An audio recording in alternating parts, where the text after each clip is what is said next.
discussed in our previous video, we talked about Jahangir, the fourth emperor of the Mughal Empire and the golden period of art in India. So basically, it was the part 5 of all about the Mughals. This is the part 6 in which we'll be talking about Shah Jahan. तो start करते हैं. शाहजहां के बारे में जानने के लिए सबसे पहले हमें उनकी अर्ली लाइफ को डिटेल में देखना होगा, because his early life tells a lot about his personality. So he was born on 5th of January in the year 1592 and उनकी अर्ली लाइफ का सबसे मेजर हिस्सा है rivalry with his step mother Noorjahan. So the thing to clarify here is that Shah Jahan was not the real son of Noor Jahan. In fact, Noor Jahan और जहांगीर का एक साथ कोई भी चाइल्ड नहीं था, कोई भी ancestral continuation नहीं था. Noor Jahan had a daughter previously with his, because she was a widow, his early husband, and she had a daughter together. उनकी बस एक ही बेटी थी, but Jahangir and she did not have any child together. अब यहाँ पे rivalry का scene कैसे आता है, शाहजहां को नूरजहां से क्यों राइवलरी है. हमें ये तो पता है that Jahangir was greatly influenced by his beloved wife Noorjahan, and ज़्यादातर जो डिसीजंस होते थे या डिसीजन मेकिंग होता था उसमें मेजर रोल प्ले करती थी नूरजहां. अब यहाँ पे प्रॉब्लम ये थी, तो डिसीजंस तो it's a very good thing अगर क्वीन डिसीजन ले रही है, but the decisions were always in the favour of her. But that simply means उनके लिए ही वो बेनिफिशियल होते थे, बाकियों के लिए नहीं होते थे. एंड इस चीज़ से शाहजहां को बहुत पहले से प्रॉब्लम थी. बट ये प्रॉब्लम ट्रिगर कब हो गई? डिसीजंस बनने दो, क्या दिक्कत है. प्रॉब्लम तब हुई जब उन्होंने अपनी एक ख्वाहिश रखी, एक फरमाइश रखी, एक चॉइस अपनी बताई दैट उनके जो सन इन लॉ है, Nur Jahan son in law should be the next Mughal empire, यानी कि मुगल एम्पायर उनके हाथ में जाना चाहिए. एंड दैट्स व्हेन शाहजहां को एक्चुअल में राइवलरी और बढ़ गई, क्योंकि ऑफ कोर्स कोई भी एक्सपेक्ट करेगा कि उनके फादर की जो एंसेस्ट्री है, उनका जो किंगडम है, उन्हीं को मिले, ना कि किसी और को. एंड इसी से राइवलरी शुरू हुई, लड़ाई झगड़ा शुरू हुआ. एंड मतलब कई बार जहांगीर को अपोज किया है शाहजहां ने, but at the end Shahjahan को थोड़ी हार माननी ही पड़ी. एंड फादर तो फादर ही होता है ना, तो जहांगीर ने भी फॉरगिव कर ही दिया शाहजहां को. एंड बट स्टिल फॉरगिव करने के बाद भी, थोड़ी शांति होने के बाद भी, नूरजहां शाहजहां को एज अ थ्रेट ही देखती थी, हमेशा अपोज करती रहती थी. एंड उनकी चॉइस तो थी कि सन इन लॉ को मिले पूरा का पूरा एम्पायर, बट उसे ज़्यादा कुछ फ़र्क नहीं पड़ा बिकॉज जहांगीर की डेथ हो गई एंड अगेन शाहजहां को ही एम्पायर मिला and Noorjahan was out of the game. अब आ जाते हैं शाहजहां के ऊपर, शाहजहां के थॉट प्रोसेस के ऊपर. It's like my personal opinion, मुझे ऐसा लगता है कि शाहजहां की जो पर्सनैलिटी है was comparatively simplified, comparatively simple बाकी रूलर्स से, क्योंकि उनके जो एक्शंस होते थे वो बेसिकली व्हाट ही थॉट, मतलब जिस एक्शन जो एक्शन किया उसके पीछे का जो थॉट है वो सेम है. ऐसा नहीं कि आपने किया कुछ और, सोचा कुछ और, पोर्ट्रे कुछ और किया, ऐसा नहीं था. There was no such confusion. सिर्फ और सिर्फ जो उन्होंने सोचा वही उनका अल्टीमेट एक्शन होता था. So his personality was very simple but grand, क्योंकि हमें तो पता ही है कि आर्किटेक्चर में जो सबसे बड़ा रोल है मुगल एम्पायर में वो है शाहजहां का, जिससे आज भी हमें रेवेन्यू मिल रहा है, क्योंकि इतने सारे आर्किटेक्चर्स हैं. सो अगर हम आर्किटेक्चर्स पे आ ही गए हैं तो आर्किटेक्चर्स पे ही रहते हैं. सो सबसे पहले ताजमहल के बारे में तो हमें पता ही है. Taj Mahal was made in the memory of his beloved wife Mumtaz. अब यहाँ पे एक interesting but weird at the same time एक बहुत इंटरेस्टिंग चीज़ है, वो ये है that Mumtaz was the niece of Nur Jahan. मतलब Nur Jahan and Mumtaz were connected. अब सोचो 2 मिनट के लिए, अगर आप सोचो पूरी अर्ली लाइफ, पूरे जीवन जिस इंसान से राइवलरी की, जिस क्वीन से राइवलरी की, नूरजहां, उन्हीं की नीस से शादी कर ली एंड इनफैक्ट इतना बिलव्ड वाइफ हो गई उनकी कि दैट उनके लिए ताजमहल तक बनवा दिया. तो सोचो, आप कभी इमेजिन भी नहीं कर सकते कि किंग्स एक्चुअल में क्या सोचते हैं भाई साहब। चलो कोई बात नहीं, उन्होंने जो सोचा तो सोचा, एटलीस्ट हमें एक बहुत ब्यूटीफुल सा ताजमहल तो मिला ही है। सो अब ताजमहल जो है अगेन मुमताज़ की याद में बनवाया था। अब इसी के साथ साथ मैं आपको चांदनी चौक के बारे में बताती हूँ, जो कि अगेन बहुत ज़्यादा फेमस है दिल्ली में। वो अगर आप चांदनी चौक का जो मेन पर्पस था, पहले मैं वो बता देती हूँ।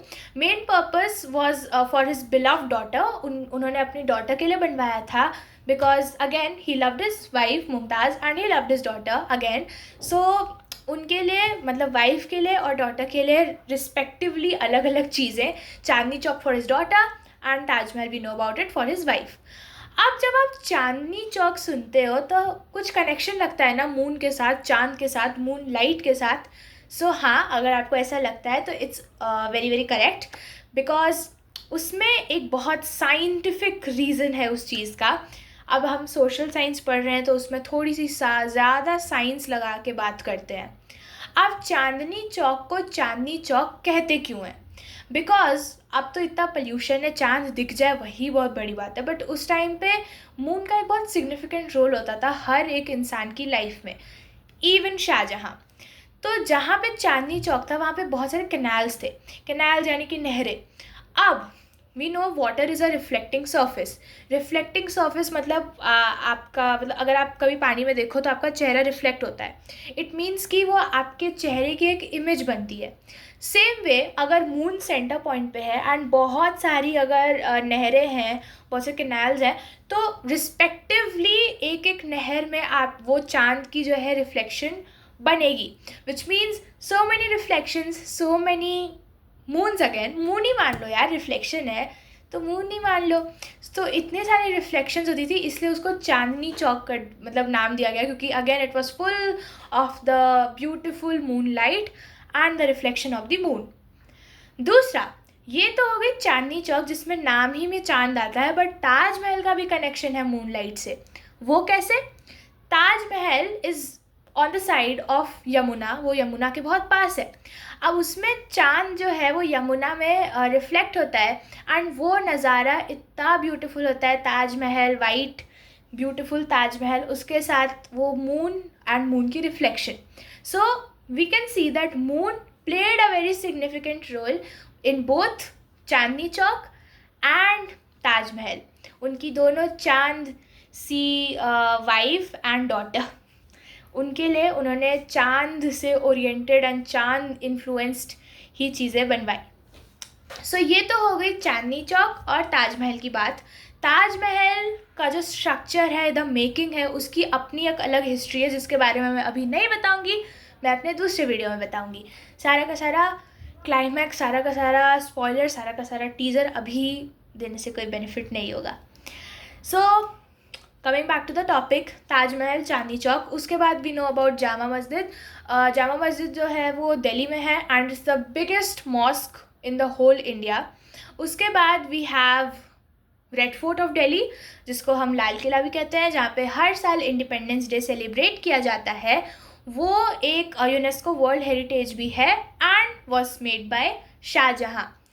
उसके बाद we know about Agra fort, जिसके बारे में वी ऑलरेडी नो अकबर ने बनवाया था, but many several modifications were done by, बहुत सारे मॉडिफिकेशंस जो थे वो शाहजहाँ ने ही करवाए थे, इंक्लूडिंग द मोती मस्जिद, जो कि उसी अकबर के बनवाए हुए आगरा फोर्ट, हाँ, अकबर के बनवाए हुए आगरा फोर्ट के अंदर ही है Moti Masjid, that was again made by Shah Jahan. So ये थे मेजरली बहुत ही ब्यूटीफुल आर्किटेक्चर जिनसे आज भी हमें रेवेन्यू मिल रहा है। रेवेन्यू के बारे में मैं ऑलरेडी अपने सबसे पहले वीडियो में बता चुकी हूँ। अब आर्किटेक्चर का जो इतना मेजर मतलब रोल है ना, मतलब प्रेजेंट डे इंटीरियर डिज़ाइन जो है ना फेल है, क्योंकि उस टाइम पे इतने सुंदर सुंदर मॉन्यूमेंट्स बनवाना, इतने सुंदर सुंदर आर्किटेक्चर बनवाना is again like a dream. It's like dream like and it's magnificent again. तो ये आर्किटेक्चर की बात यहाँ ख़त्म होती है। I will be telling about each of them in any of my videos, next videos, क्योंकि एक एक मॉन्यूमेंट, एक एक आर्किटेक्चर की जो ब्यूटी है, जो स्टोरी है, इज़ अदर लेवल। अब ये आप कह सकते हो मिड लाइफ है। आफ्टरवर्ड्स एंड में आते हुए मुमताज़ की डेथ हो गई थी और ताजमहल बन चुका था।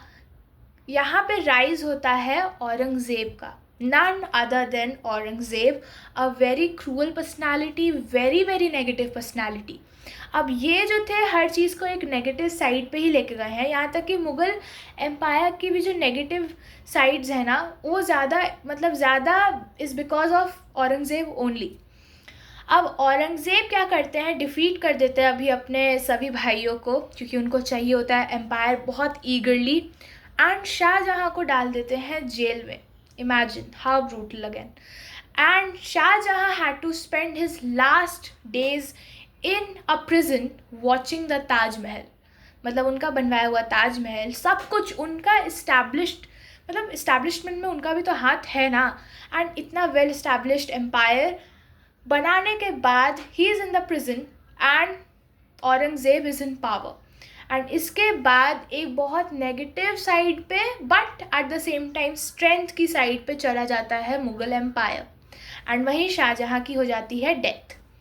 अब यहाँ पे मैं थोड़ा ओवरव्यू पे आऊँगी। मैं ऑलरेडी जहांगीर के वीडियो में बता चुकी हूँ in the part 5 that a major difference has occurred, because जो अर्ली 3 जो रूलर्स थे, मैंने बताया था उनके अंदर सेंस ऑफ रिस्पॉन्सिबिलिटी थी, यानी कि बाबर, हुमायूं एंड अकबर, बिकॉज उनके ऊपर एक रिस्पॉन्सिबिलिटी थी पूरे के पूरे एम्पायर को इस्टेब्लिश करने की। एंड वहीं जहांगीर एंड शाहजहाँ, औरंगज़ेब की तो बात ही छोड़ दो, he is another material of the world, but Shah Jahan and अगर आप शाहजहाँ और जहांगीर की बात करो, they were more on the creative side, because उनके ऊपर ये स्ट्रेस नहीं था कि उनको अभी एम्पायर बनाना है, एम्पायर को इस्टेब्लिश करना है, ऐसा नहीं था। अर्ली 3 ने एम्पायर को इस्टेब्लिश किया, then they were able to focus more on creative levels, creativity में ज़्यादा फोकस किया। एंड मुग़ल एम्पायर की जो क्रिएटिविटी लेवल है वो पीक पे, एंड द गोल्डन पीरियड जो है वो जहांगीर और शाहजहाँ के रूल के टाइम पर ही था। एंड दिस डजंट मीन, मेरा कहने का ये मतलब नहीं है that the early 3 were not very creative और maybe these were not very courageous, ऐसा नहीं था। वो बस उस सिचुएशन की वजह से जिसमें कौन सी क्वालिटी मेजरली ज़्यादा थी, जो उनके एक्शन में ज़्यादा रिफ्लेक्ट होती है, मैं उसी के बारे में बता रही हूँ। अब अर्ली 3 जो थे रिस्पॉन्सिबल थे, अब लेकिन उनमें ना मेजरली किंग का जो एक थॉट प्रोसेस होता है सो कॉल्ड, कि अपने एम्पायर को बढ़ाने के लिए, अपने एम्पायर को सेव करने के लिए वो कुछ भी कर सकते थे, and they even did. Early 3 जो थे वो इसी वजह से थोड़े ब्रूटल भी थे, वो ज़्यादा इसकी केयर नहीं कर सकते थे क्योंकि उनका एम्पायर वो उनके हाथ से फिर चला जाता। एंड वहीं Jahangir and Shahjahan had a soft corner, we can say for women, जैसे नूर जहाँ का एग्जाम्पल है, मुमताज़ का एग्जाम्पल है, शाहजहाँ की डॉक्टर कह रही हूँ, शाहजहाँ की डॉक्टर नहीं, शाहजहाँ की डॉटर का एग्जाम्पल है। So they had a very soft corner, ऐसी चीज़ों के लिए वो सॉफ्ट थे, ज़्यादा ब्रूटल नहीं थे, क्योंकि मतलब होता है ना स्टैब्लिश्ड एम्पायर था ऑफ कोर्स। एंड औरंगज़ेब की तो कुछ बात ही कमाल की है, अलग सी बात है। आपको पता है औरंगज़ेब का तो मैं वीडियो बनाऊंगी, बट इसलिए मैं थोड़ा स्पॉइलर दे देती हूँ। औरंगज़ेब ने म्यूज़िक एंड डांस को बैन कर दिया था, मतलब इतनी नेगेटिविटी लेवल, भाई साहब। कोई बात नहीं, थोड़ा सा स्पॉइलर मिल गया ना अभी। हाँ, तो वापस आते हैं वापस से। मुझे तो कभी कभी मतलब हंसी भी आती है दैट जहांगीर एंड शाहजहाँ के बाद मतलब जो उनका रूल है, they were obsessed with their wives, मतलब that's a good thing, that's not a bad thing. They were obsessed with their wives and मतलब like they maintain the equality. We can say Akbar के time से भी ये हो गया था, but उनका जो नेचर था was more for the establishment of the empire. So ये तो बात हो गई पूरे के पूरे ओवरव्यू की। We can say that the creativity portion of the empire ends here and a strength peak but a negative peak of the empire has been started, यानी कि औरंगज़ेब का रूल, जिसके बारे में हम अपने नेक्स्ट वीडियो में बात करेंगे, यानी कि part 7. So hope you learned something new today. Bye bye with all the spoilers and keep reading.